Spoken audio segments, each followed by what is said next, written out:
Harley Quinn. One of the first cartoon crushes of many of us who grew up watching cartoons in the 90s. At the time of conception, no one knew that Harley Quinn would explode in popularity as quickly as she did. Originally designed as a sidekick to the Joker, she has since become so much more than that. So what then does the growth of Harley Quinn teach us about the psychology behind domestic abuse?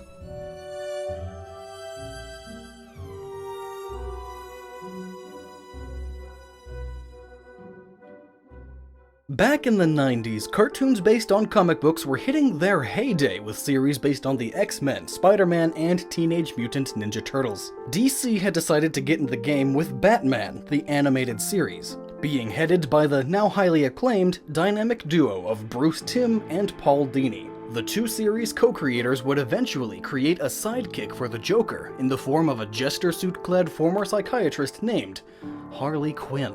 While initially written as a side character, eventually Harley would develop into a beacon of strength for victims of abuse, though many years down the road as it happens. It was more difficult to tackle the subject of abuse when these cartoons were being produced, so most of the violence against Harley was treated in a very slapstick-heavy fashion. At the same time, though, there are moments where they let the violence hit heavier. However, the big part of what they did show is the emotional abuse and manipulation that kept Harley coming back. To get into the real issues that plague Harley, first we have to go back and look at her abuser, the Joker. Just who is the Joker? He began his run in the comics with Batman #1, in which he was depicted as a ruthless killer. But by his origin, at least whatever we have, we know that he began his criminal life as the Red Hood. He jumped into a vat of chemicals while running away from Batman, and the rest goes down in DC history. Then a different history. And then a rebirth of the other history. I can't keep up anymore. Anyway, what we do know about the Joker is that he is arrogant, homicidal, a charmer, a loner for the most part, and keeps his emotions close to the surface. And he has an overall lack of empathy for anyone. Now, if we look at the symptoms of an abusive personality, we can see the Joker indeed fits many of these roles. The symptoms being violent family history, jealousy, controlling behavior, quick involvement, unrealistic expectations, isolation, blaming others for problems, hypersensitivity, cruelty to animals or children, non-consensual, playful use of force in sex, verbal abuse, dual personalities, past battering, threats of violence, breaking or striking objects forcefully during an argument, and, well, many more. The Joker fits most of these symptoms perfectly. While we don't know much about his family history or his preference in sexual activity, thank God, he can be easily paired with any of the other symptoms. The reason we need to investigate the Joker's unfavorable traits is to establish the dynamic between him and Harley Quinn.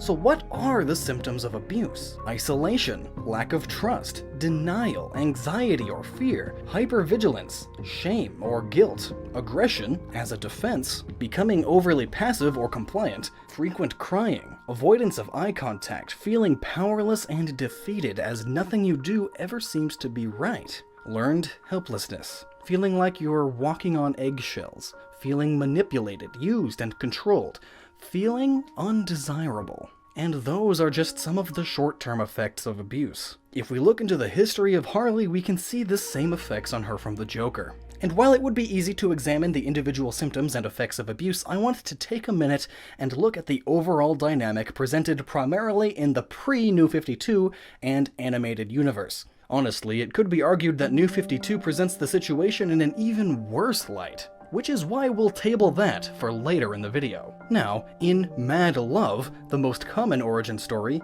we see Harley as a somewhat established psychiatrist, Harleen Quinzel, who has just started working at Arkham Asylum. She almost instantly becomes obsessed with being the one to crack the Joker. This leads ultimately to Joker turning on his charm and manipulating Harley. So begins the emotional abuse.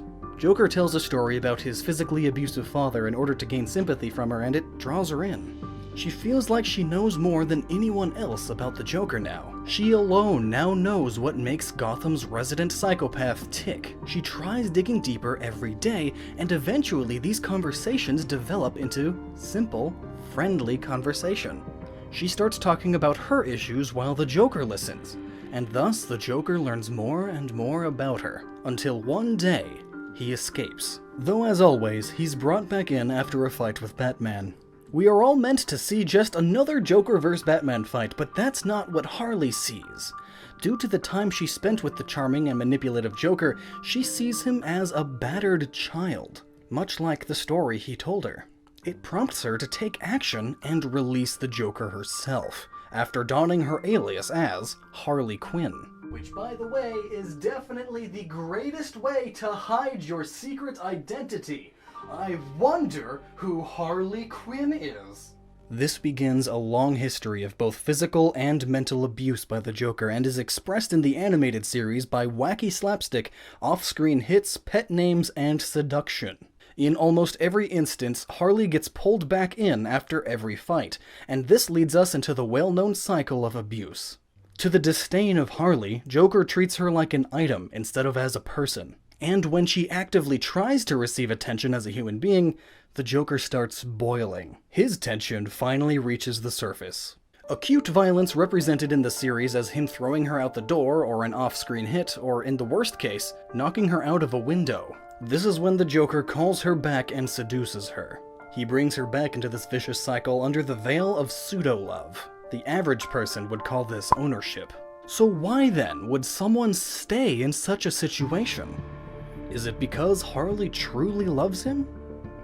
Well, yes and no. We can't just discount her feelings for him. She is severely infatuated with the Joker, and this adds to the denial that she has when someone brings up her abusive or toxic relationship, especially when he says he'll change. But why else would she stay? Her infatuation can't be the only tether, right? There are multiple reasons people stay in these kinds of relationships outside of the Stockholm Syndrome-esque feelings for the abuser. We have fear. The fear of what could happen to the victim if they try to cut ties with the abuser. Now, where we don't get much of this is in the animated series. In the comics, their relationship is even darker because it hinges on a more sadistic Joker, and in turn, a more heavily abused Harley. So terror, fear for her own life, is one factor that keeps her there. The belief that her relationship is normal also comes into play, as shown multiple times in all three versions: animated series, pre-New 52, and post-New 52. She argues about how she loves the Joker, and the Joker loves her too. He just gets a little rough sometimes, which, as we all know, is a gross under-exaggeration. Another issue we see is that throughout the entire lifespan of this character, we see her constantly being berated and put down by the Joker. She's lost so much self-esteem that she thinks this is what she is. She believes she's worthless, especially without the Joker. We also see her inability to leave for a couple of reasons, both being a criminal and because she has no way to go back to the life she once had. This creates a problem with her being able to leave because she ends up relying on the Joker for support. She comes back because by herself on her own, she can't live as comfortably. She has no place to sleep and she has no money. These are all real issues victims go through. Sometimes the situations are just too hard to leave because of not only internal reasons, but external reasons as well. And when you bring up the argument that someone in that situation could just stay with friends, in many cases they are avoiding that option for the same reasons heroes hide their face behind a mask. They don't want the people they care about to succumb to the same torture and violence they've endured. And in other cases, it's because they feel so worthless that they feel like they're a burden on everyone. But as I mentioned earlier, New 52 added new aspects to the origin of Harley that potentially makes the story of her and her relationship even worse, changing her original story into a character with already established mental issues who decides to become a villain as an experiment. The change into this already arguably unstable character just weakens her relatability. However, what tops the change in origin here is that Harley's choice to become the Harley Quinn we know is taken away by the Joker. Instead, it is he who takes Harley and throws her into the vat of chemicals that dyed his skin white, cementing her position as the villain known as Harley Quinn. Then, in the cruelest of plays, Joker throws her to the wolves, causing her to have a breakdown. But this is where her story takes a different turn. She slowly becomes more and more estranged from the Joker. She starts to become her own person again. Joker becomes this point of rage for Harley instead of infatuation. This goes on for a while, and while this is happening, she finds a new relationship. Harley finds Poison Ivy. Ivy, in all three versions of Harley's story, but most recently in New 52's continuity, has been a source of support. She is the first healthy relationship Harley has ever had. She shows resentment for the Joker, for how the Joker used her and threw her away. She boosts Harley's confidence back up enough so that she could confront the demons of her past. Why is this important to our study of Harley? Because if you have a friend who is in this sort of abusive relationship, then you can try to be their Ivy. Despite Harley and Ivy being confirmed as a sexual relationship, at its core, it is built on years of friendship and trust. And it says to people who are reading this journey that being the support system for the abused person is giving them hope and strength. Harley and Ivy are the relationship that Harley initially wanted with the Joker. She's confident, comfortable, trusting, and most of all, able to be herself. Harley by this point has had her own adventures with Ivy, Power Girl, and the Suicide Squad, and this has had a phenomenal change on her. She's a much more powerful person with all of these experiences, and just recently in her solo, ongoing Harley Quinn number 25, she sent a powerful message to anyone in a situation such as hers. She finally found the strength to move on. Even in the last meeting with the Joker, he still echoes lines of abuse, with "You'll never rid yourself of me. Without me, you are nothing." To which Harley responds by walking away. While hers takes the form of finally physically overtaking the Joker, it's the symbolism of this that's important. She is literally taking her demons on face to face. Every bit of pain that he brought her, every berating moment fuels her to take him down and finally move on. That's the real message here. She's moving on. She's becoming herself again, and she's not afraid of the Joker's fury anymore. It took her years. And in many real-life cases, it takes just as many years, if not longer, to get out of that situation. But if the support system is good, then we all have hope. And we can all help our loved ones who are going through this.